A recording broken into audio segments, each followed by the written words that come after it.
Jadi sebenarnya di Indonesia ini kita sudah tahu ya. Jadi bahkan di dunia pun masalah-masalah yang di sini ya, baik dia penyakit menular maupun tidak menular itu masih menjadi perhatian. Kalau penyakit menular kita bisa lah ya untuk mengatasi, jadi lebih lebih nggak complicated kayak gitu. Pencegahannya ada juga penanggulangannya, itu dia nggak nggak terlalu komplikated dibandingkan dengan penyakit yang tidak menular.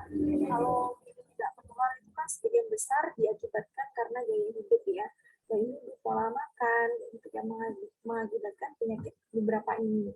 Nah, di Indonesia ini sudah ini juga ya, double burden disease juga sudah banyak gitu. Jadi untuk yang dia kurang gizi maupun gizi berlebih itu juga masih perhatiannya masih tinggi lah ya gitu. Apalagi kalau masalah triple burden disease ya, atau triple burden malnutrition. Jadi yang ketiganya itu adalah yang nomor 3 ya, itu adalah kurangnya konsumsi makronutrien. Jadi masalah-masalah seperti gati, KVA gitu. Jadi ataupun anemia gitu itu kan juga bisa mempengaruhi kualitas hidup ya, dan juga kualitas kesehatan. Jadi masih tinggi. Nah, kalau data di sini untuk overweight sama obesitas itu dia semakin lama semakin meningkat. Nah, ini bentuknya di sini tahun 2016, ini 2018 gitu. Jadi overweight di usia 18 ke atas, jadi di usia dewasa kayak gitu. Jadi ada peningkatan. Walaupun di sini sepertinya kalau kita lihat, oh ini meningkatnya cuma sedikit kok kayak gitu. Walaupun sedikit, ini dia sudah lumayan ini ya. Maksudnya dia dalam berapa tahun nih? Dalam 1 tahun ya, kayak gitu. 15 ke 16 kayak gitu. Jadi ada kenaikan yang 1% itu sudah lumayan tinggi. Karena memang pertumbuhan populasi di Indonesia juga semakin meningkat gitu ya. Makanya juga program KB itu selalu dipromosikan karena memang populasi di Indonesia ini juga akan berpengaruh pada kualitas ya, kualitas kesehatan, kualitas pendidikan gitu. Nah, ini seperti di awal tadi ya. Jadi densitas energi itu dia erat kaitannya sama kejadian obesitas. Jadi densitas energi itu ada yang dia nutrient rich food. Jadi dia apa namanya? Kaya kayak gitu, kaya akan zat gizi. Ada juga yang dia poor food gitu, poor rich food kayak gitu. Jadi yang dia nggak bagus ya, atau dia densitasnya itu tinggi. Densitasnya tinggi itu seperti kayak lemak, minyak, gitu, gula garam, gitu. Jadi kalau kita lihat ya, oh ini karbohidrat sama protein dalam 1 gramnya aja itu dia hanya 4 kilokalori. Nah, kita bisa melihat sumber-sumbernya nih. Oh, ini sumber karbohidrat sama protein itu apa saja? Gitu. Ada buah-buahan di situ, ada sayuran juga di situ, ada juga kacang-kacangan di situ. Gitu. Jadi dia mempunyai densitas energi yang bisa jadi ini ya, densitas energi bisa jadi tinggi kayak gitu hasilnya kayak gitu ya, tapi dia bagusnya di situ tuh dia healthy, apa namanya, quality-nya dia bagus.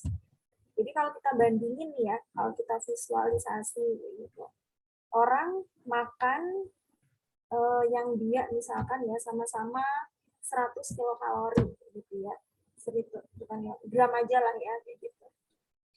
Orang yang makan apa namanya coklat kayak gitu 150 gram lah ya, orang yang makan coklat 150 gram sama orang yang makan buah 50 gram itu kan kalorinya pasti berbeda ya. Kalau kita lihat, oh ini contohnya kita lihat lemaknya lah ya gitu, sama yang di sini dia seratnya, karbohidratnya kayak gitu.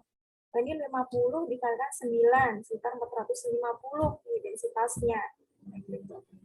Kilokalori per gram. Sedangkan yang buah-buahan tadi, dia 50 dikalikan 4, dia 200 kilokalori per gram. Jadi beda.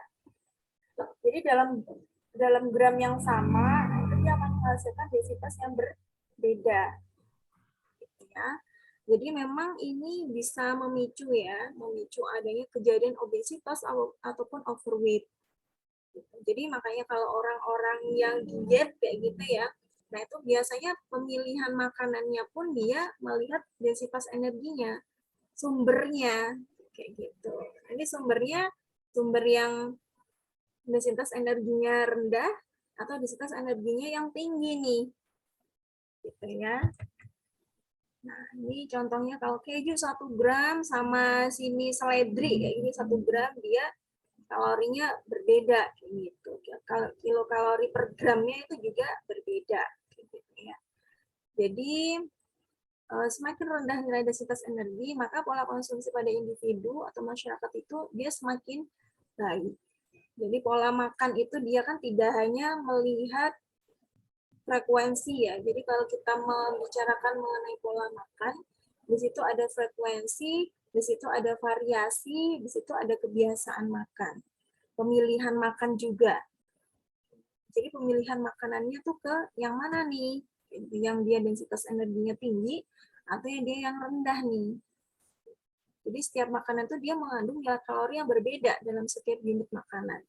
Contohnya yang tadi ya, 50 gram coklat sama 50 gram buah-buahan itu dia densitasnya berbeda. Ini ya, jadi ini contohnya jeruk 1,5 terus setengah cup spaghetti. Nah ini kalau dia apa namanya jumlah foodnya, jumlah gramnya, nah ini 100 misalkan ya. Ini kalau kilokalorinya nih beda nih, 1 misalkan ya ini ya. Ini kalau 100 di sini berapa nih? Ini 1 cup aja ya. Ini kalau orange deh ya. Ini sama orange kayak gitu. Ini kalau spaghetti aja setengah cup dia 100 gram itu 1 kilokalori per gram. Kalau dia 1,5 orange 100 aja, berarti kan setengahnya ini ya sekitar 0,25 kilokalori per gram. Jadi beda densitas energinya. Jadi dalam jumlah kalori yang sama, orang itu dapat mengonsumsi porsi yang besar dari makanan dengan densitas energi yang rendah. Jadi sama-sama tuh, dia gramnya sama nih, besarnya. Gitu. Tapi dia densitas energinya, kilokalori per gramnya dia bisa jadi beda. Nah, ini komposisi makanan, kalau dilihat dari densitas energinya gimana nih? Jadi densitas energi itu dia juga berhubungan sama kandungan air makanan. Jadi kalau semakin tinggi kandungan air makanan, itu densitasnya juga akan semakin rendah. Kita lihat nih dari contohnya air gitu ya, yang dia banyak airnya, itu sayur dan buah kayak gitu. Dia memiliki densitas energi yang rendah karena dia lebih banyak airnya. Jadi kontribusi air itu dia banyak itu di sayur dan buah gitu. Makanya dia memberikan rasa kenyang yang lebih lama. Jadi serat yang dia larut air maupun serat yang tidak larut air kayak gitu ya. Nah, itu kan ada yang fungsinya untuk meningkatkan rasa kenyang, ada yang dia untuk meningkatkan rasa kenyang tuh memperlama rasa kenyang sehingga orang itu dia nggak gampang lapar kayak gitu ya kalau dia banyak mengonsumsi sayur dan buah. Ada yang dia fungsinya untuk memperlancar BAB. Jadi fungsinya serat larut air sama serat tidak larut air itu dia berbeda ya. Nah, yang kedua, bahan makanan yang mengandung serat ini densitas rendah, sekitar 1,5 sampai 2,5, ini dapat membantu menurunkan densitas energi. Tuh ya, ini dia fiber gitu.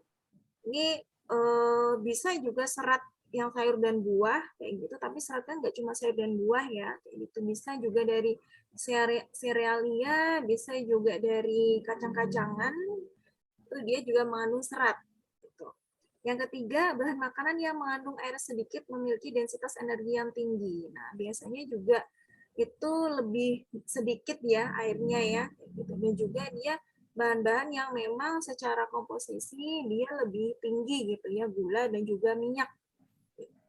Makanya di gizi seimbang dalam tumpeng gizi seimbang juga yang paling atas itu kita harus memperhatikan konsumsi gula, minyak dan juga garam.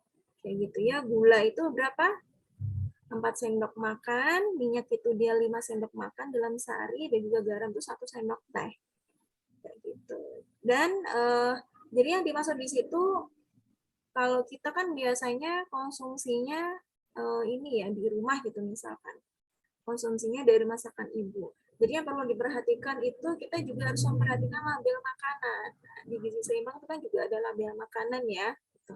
Jadi yang harus dilihat di apa namanya, gula, garam, minyak itu GGL-nya itu tidak hanya konsumsi kita di makanan yang siap saji, makanan yang memang misalkan siap saji itu kan yang ada di rumah juga termasuk siap saji juga ya. Makanan proses food kayak gitu, tapi juga yang dia makanan kemasan. Gitu. Terus yang keempat, lemak mempunyai densitas energi 9 kilokalori tadi ya per gram. Komponen makanan yang mengandung densitas energi yang tinggi 2 kali dibandingkan karbohidrat dan juga protein.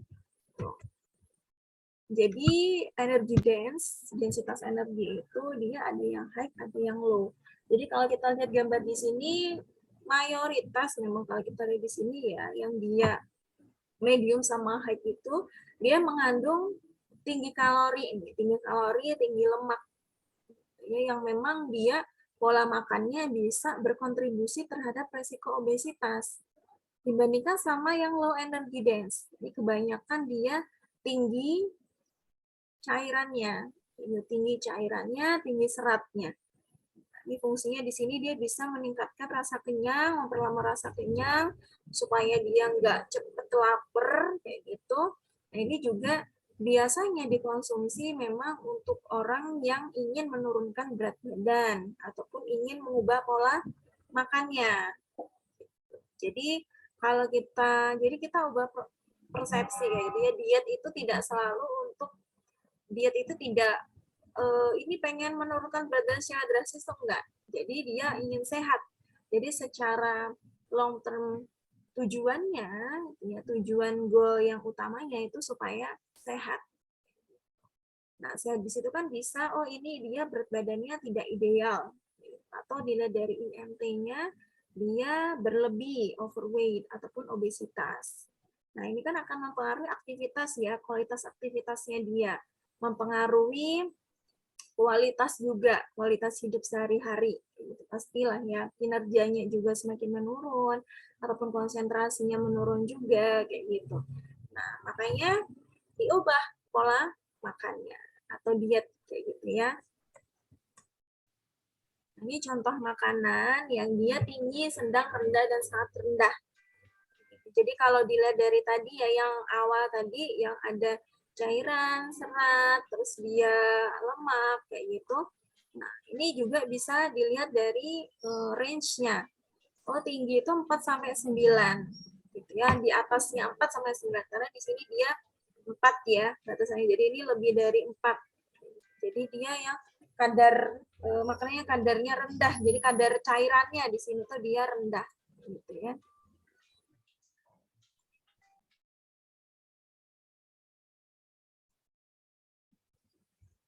Terus untuk yang sedang itu 1,5 sampai 4 kilokalori per gram.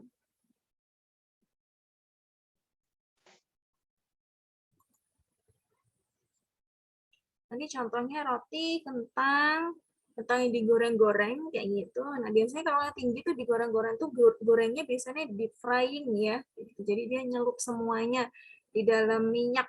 Ya, kalau ini bisa jadi dia digorengnya itu nggak deep frying, pasti akan mempengaruhi penyerapan minyak juga.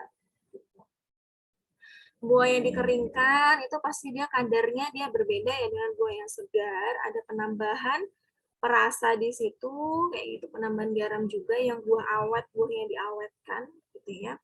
Terus yang rendah itu 0,6 sampai 1,5 kilokalori per gram. Nah, biasanya ini buah-buahan nih yang berpati. Yang patinya lumayan lah ya. Jadi contohnya pisang, produk susu rendah lemak, dan kacang-kacangan. Kalau sangat rendah itu buah-buahan yang dia patinya atau hampir nggak ada patinya. Jadi nggak ada patinya. Jadi seperti mentimun, brokoli, wortel, jeruk, pir, apel, dan sup sayuran.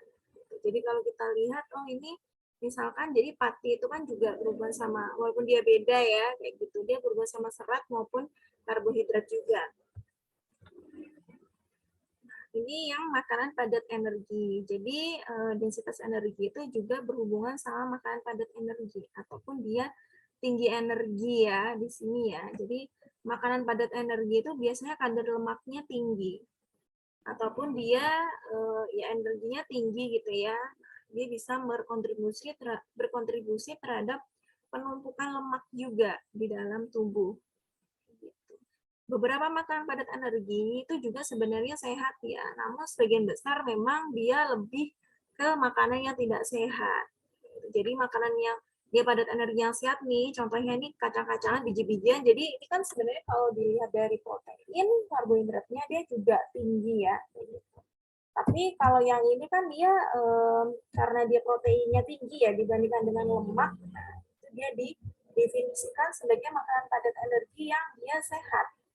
Gitu. Dibandingkan yang dia makanan padat energi yang tidak sehat. Nah, ini contoh-contohnya yang tadi ya, yang dia tinggi energi dense-nya. Nah, ini disebut juga energi dense nutrient poor food, EDNP. Nah, ini EDNP ini ada beberapa nih. Contohnya ada yang dia dikelompokin kayak gitu ya. Visible fat, sweeteners, dessert, snack asin, dan lain-lain.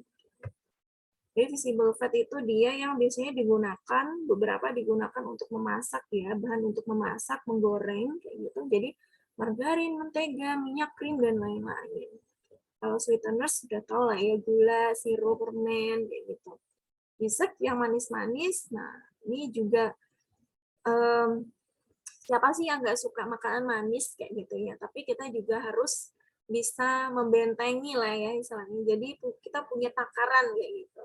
Jadi untuk makanan manis jangan berlebihan. Jadi boleh dikonsumsi. Jadi makanan-makanan di sini tuh dia boleh dikonsumsi, tapi jangan berlebihan. Jadi seperti gula, garam, minyak kayak gitu itu boleh dikonsumsi. Hanya saja itu kan ada batasannya ya. Pun juga kue, biskuit yang memang dia juga punya energi yang tinggi, itu memang harus dibatasi. Nah, kalau pengen mempermudah itu sebenarnya enak kalau nanti ya kita belajar mengenai food labeling. Tapi di kualitas makanan yang waktu PSD juga sudah pernah dibahas ya untuk melihat energi kayak gitu, energi dari food labeling itu gimana gitu. Karena di makanan di kemasannya itu kan hanya satu porsi. Nah, itu yang persajian maksudnya, bukan porsi ya, persajian kayak gitu. Jadi kalau persajian itu kan pasti eh, energi di situ, nutritional fact-nya itu kan hanya persajian. Kalau kita konsumsi semuanya, tentu dia dikalikan dengan jumlah sajiannya. Ini yang perlu kita hati-hati ya. Jadi biasakan membaca label. Ini persajiannya, jumlah sajiannya berapa? Jumlah sajiannya untuk snack ini ternyata 3 kali. Jadi kamu kalau bisa ya jangan makannya sekali habis, makannya 3 kali. Karena yang di sini adalah energi, protein, karbohidrat, dan lain-lain itu persajian. Persajiannya misalkan 2 biskuit gitu ya. Jumlah sajiannya itu dia 5 kali. Jadi di situ isinya itu 10 biskuit.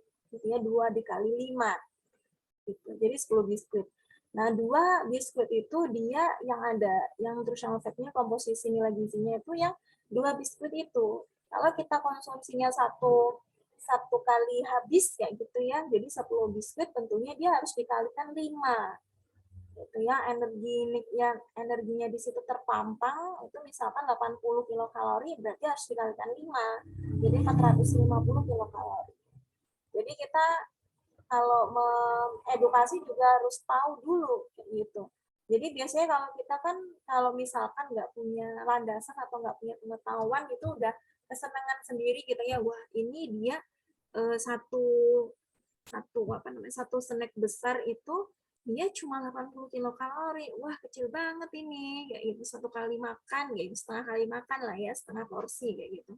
Tapi ternyata kalau kita lihat di nutritional fact-nya ternyata dia jumlah sajiannya harus dimakan sebanyak 4 kali, nggak satu kali makan. Gitu. Makanya itu yang bisa meningkatkan resiko obesitas sama overweight. Jadi makanan kemasan yang dia tinggi energi, tinggi garam, tinggi gula, nah ini perlu diperhatikan. ini range ya asupan makanannya. Jadi densitas energi normal tinggi yaitu untuk laki-laki dan perempuan itu segini. Ini berdasarkan ini ya sumbernya. Nah, palatabilitas dan rasa kenyang ini juga mempengaruhi densitas energi. Jadi palatabilitas itu dia rasa enak kayak gitu ya, rasa umami kayak gitu. Kalau semakin enak makanan kan kita semakin nambah kayak gitu. Padahal makanannya cuma ini apa namanya misalkan ikan asin sama sambal sama ini sama nasi kayak gitu. Nggak ada sayur-sayuran, nggak ada buah-buahan kayak gitu. Ini dia enak nih meningkatkan nafsu makan. Nah, ini bisa meningkatkan energi densnya juga kalau kita konsumsinya terlalu berlebihan. Beda dengan rasa kenyang di sini ya. Kalau rasa kenyang itu kan dia yang tadi, yang dia tinggi serat. Jadi kalau semakin kita mengonsumsi sumber-sumber serat, tinggi serat kayak gitu, dia rasa kenyangnya akan semakin lama. Jadi kita bisa membatasi konsumsi makan nih. Jadi makanya kalau dalam sehari tuh kayak kita ketika mengedukasi, kok dia makannya 5 kali sehari ya, kayak gitu. 3 kali makanan utama, 2 kali makanan selingan atau snack gitu ya. Jadi maksud snack di sini tuh tidak yang snack kemasan kayak gitu ya. Ya nggak apa-apa konsumsi snack kemasan, tapi kita harus tadi ya. Jadi pengetahuan terkait food labeling-nya itu harus ada gitu. Jadi snacknya ini bisa snack-snack buah-buahan ataupun buah yang diproses gitu ya, buah yang diproses menjadi risol atau apa gitu. Jadi memang konsumsi serat itu dia bisa memperlama. Jadi kalau pagi misalkan kita sudah konsumsi sayur nih, saya sudah konsumsi sayur, buah kayak gitu. Kita lihat deh, kita kenyangnya nih akan bertahan berapa lama nih. Jadi dia akan semakin lama. Gitu. Kalau kita makan yang biasanya bergula, berenergi, itu ya, yang dia tinggi energi, biasanya kita maunya semakin mau nambah lagi nih. Jadi palatabilitas ini dan rasa kenyang itu dia pengaruhnya berlawanan. Gitu ya, yang dia tinggi energi, tinggi lemak tuh biasanya akan semakin enak kita semakin nambah sampai misalnya perut kita apa namanya udah penuh kayak gitu baru kita berhenti. Gitu. Kalau konsumsi gado-gado, salad kayak gitu ya, cuma apa namanya satu porsi gitu aja, satu porsi gado-gado ataupun ketoprak ataupun apalagi ya rujak kayak gitu ya, itu satu ini aja kita udah kenyang nih. Tuh. Jadi dia apa nih berhubungannya berlawanan ya. Densitas energi itu juga berpengaruh sama biaya makanan. Kalau di Indonesia sebenarnya kalau untuk yang dia sayur, buah itu memang tergantung ya. Tapi kalau di luar itu biasanya secara harga bahan makanan yang dia tinggi energi, tinggi lemak itu dia harganya lebih murah dibandingkan dengan yang sayur, buah kayak gitu. Dia lebih murah. Kalau di Indonesia kita bisa bandingin inilah ya, kayak goreng-gorengan, jangan yang kayak kalau di luar tuh kayak McD kayak gitu dia mereka itu beranggapan bahwasanya harganya lebih murah dibandingkan kalau harus konsumsi salad ya, konsumsi sayur-sayur buah-buahan gitu. Kalau di Indonesia kita ngambilnya coba gorengan. Ya, gorengan itu sekarang walaupun naik ya, tapi masih terjangkau, masih kita masih bisa lah ya untuk membelinya. Jadi 2003 gitu. Nah, salad itu kan kalau salad seporsi kan nggak ada ya yang 2000 kayak gitu. Jadi dia harus sekitar berapa ya? 15 ribuan gitu satu porsi. Nah, jadi kalau densitas energinya rendah, itu dia semakin mahal biaya makanannya. Kecuali kita ini ya, kita pintar-pintar memilih sumber buah dan sayurannya. Oh ini buah yang terjangkau misalkan pepaya gitu. Kita pepaya segar aja nggak usah diolah jadi salad itu pasti akan lebih murah dibandingkan gorengan gitu ya. Jadi kalau pepaya itu satu buah kayak gitu ya ada yang 5.000 itu 2 hari gitu dia belum tentu habis kalau dikonsumsi satu orang. Jadi kalau ini bandingkannya di sini lebih ke ini ya, misalkan dia biaya makanannya itu yang contohnya tadi, gorengan sama salad. Ataupun di luar kan misalkan makanan-makanan yang fast food, junk food dengan apa namanya salad. Nah, ini jadi densitas energi dan biaya makanan itu, dalam penelitian itu, kelompok sayur-sayuran dan buah-buahan memiliki kualitas gizi yang paling tinggi, namun berkaitan dengan tingginya biaya pangan. Jadi ini kalau kita pakai skor NRF ya, Nutrition Rich Food, yaitu 9.3 gitu. Jadi pada sayur-sayuran ini dia mempunyai skor NRF-nya itu sekitar 34,15. Tapi dia skornya yang ini ya. Jadi ini per kilokalorinya itu dia dari 34 ya. Untuk skornya per harganya itu dia 84 skornya. Kalau harganya dia juga paling mahal nih, 11 ribuan atau 12 ribuan.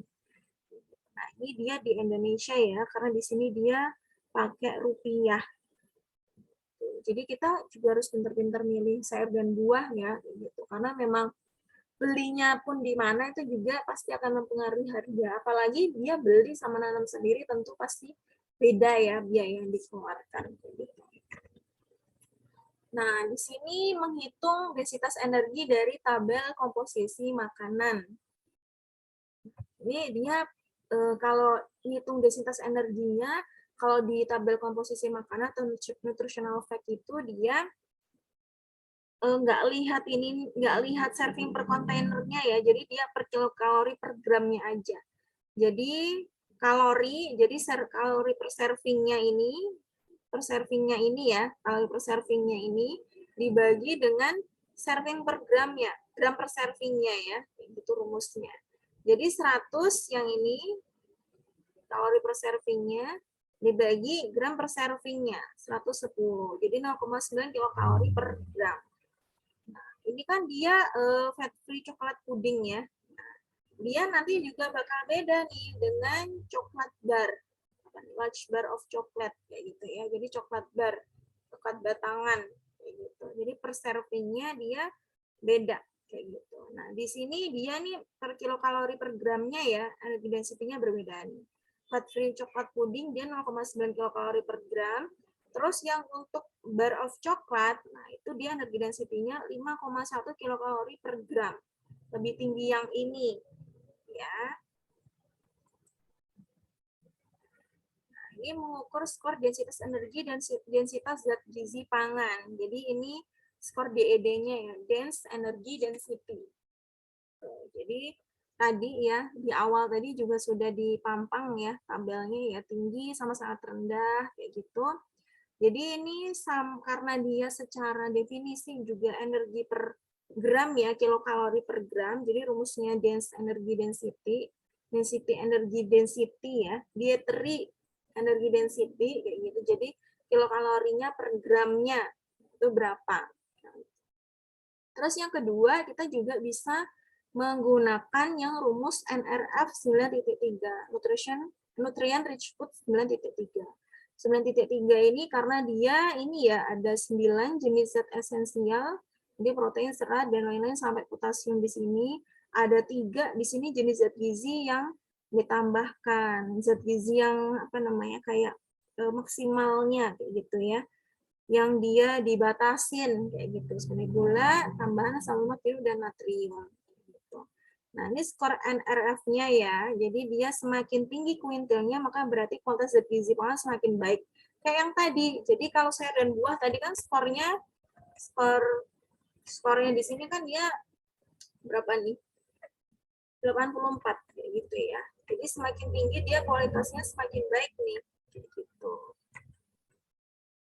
Nah, ini cara kalkulat NRF 9.3. Jadi di sini kita nambahin nih. Jadi ada 2 rumus di sini. Jadi NRF 9.3 itu rumusnya NR9 per 100 kilokalori, NR9 100 kilokalori dikurangi limitation yang 100 kilokalori. Jadi dikurangin dari yang 9 tadi kan yang ini ya. Nah, ini dia ditambahkan kayak gitu ya. Jadi apa namanya? Yang 9 nutrien tadi kayak gitu. Jadi di sini ya 9 nutrien tadi yang per 100 kilokalori edible portion dibagi dengan recommendation daily value for nutrient. Jadi kalau ini kan dia RDV-nya ya, recommend daily value-nya ya. Nah, itu terus Terus jadi dia kan di sini maksudnya RDV itu yang harusnya dikonsumsi kayak gitu. Nah, di sini kan pasti per 100 kilokalori dari yang kamu konsumsi kayak proteinnya, terus dia apa namanya? Misalkan makanannya gitu ya. Makanannya itu kayak ayam. Nah, ayam itu ada protein, ada fibernya, vitamin A, vitamin C. Nah, itu konten nutrien per 100 kilokalorinya tuh berapa? Terus nanti dibagi dengan recommendation daily value-nya ini. Kayak gitu. Baru nanti dikurangin dengan yang limitation, yang limited 3 tadi. Yang gula, garam, sama lemaknya itu. Jadi sama ya. Jadi dia berapa kalorinya per 100 kilokalorinya ya, kayak gitu untuk yang dikonsumsi itu. Kayak tadi misalkan, oh sayur-sayuran itu dia apa saja nih, protein, fibernya berapa, itu per 100 kilokalorinya berapa, kayak gitu kalorinya, gitu ya. Terus dia dibagi dengan MDV-nya, MDV yang ini ya, MDV yang ini, yang saturated fat, terus nanti sugar sama sodiumnya. Gitu dibagi MDV-nya ya, dikali 100. Nanti kalian bisa baca di sini ya, skor densitas energi dan densitas zat gizi pangan yang tadi ya. Jadi semakin rendah skor DED, dietary energy density, dan semakin tinggi skor NRF, jadi semakin tinggi tadi ya, jadi semakin baik kualitas gizi pangan termasuk tersebut dan juga sebaliknya. Jadi kalau misalkan nih, kan tadi kan skor 9 nutrien tadi ya dikurangi dengan 3 nutrien yang memang dia harusnya dilimitasi kayak gitu. Jadi kan kalau semakin banyak yang 9 misalkan yang 9 tadi, misalkan yang di sini yang di NR9 kayak gitu ya, NR9-nya ini 10 misalkan. Terus limitation 3-nya ini, limited 3-nya ini, limit nutriennya itu dia 3. Pasti kan hasilnya 7. 7 ya, yang satu gitu. Terus ada contoh lagi di sini dia 10, di sininya dia 5.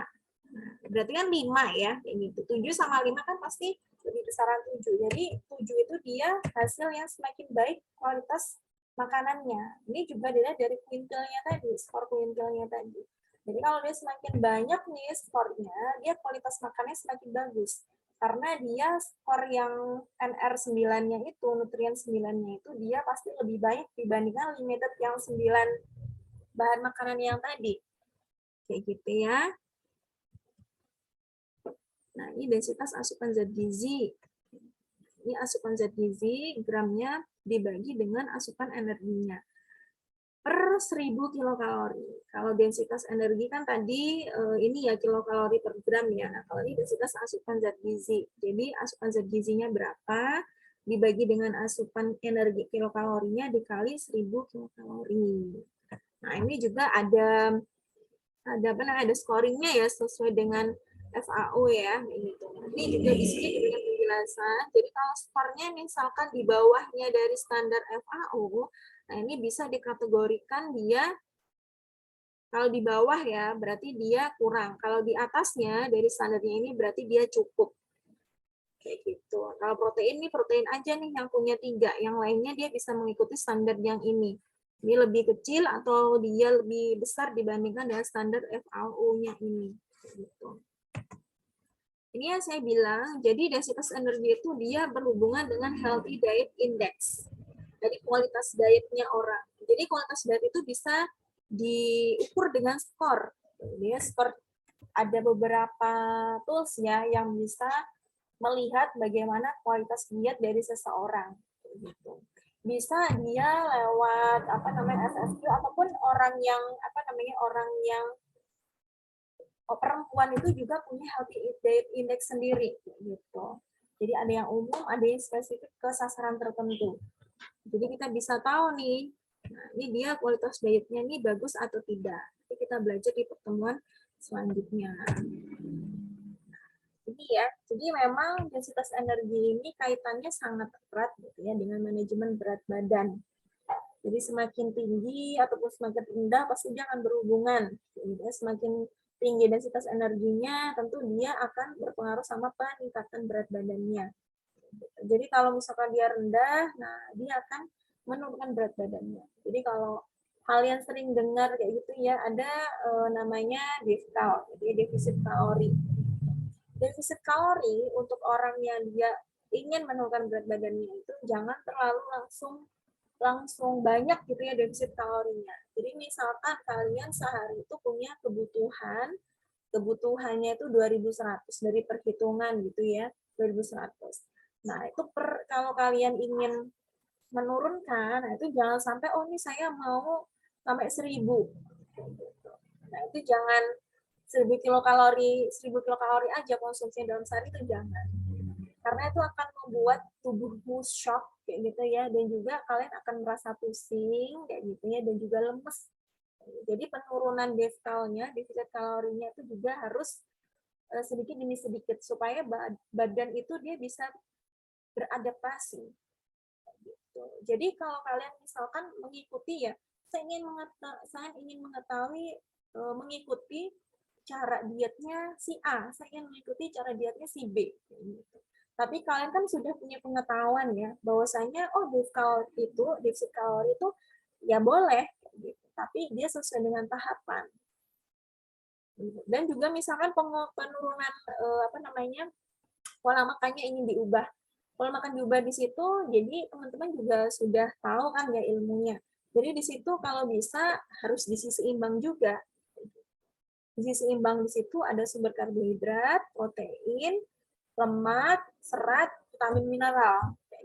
Jadi kalau teman-teman sudah tahu nih, oh ini karbohidrat sederhana, itu bisa lebih meningkatkan peningkatan berat badan dan juga peningkatan gula darah nih. Jadi saya shifting dulu deh ke karbohidrat yang kompleks gitu.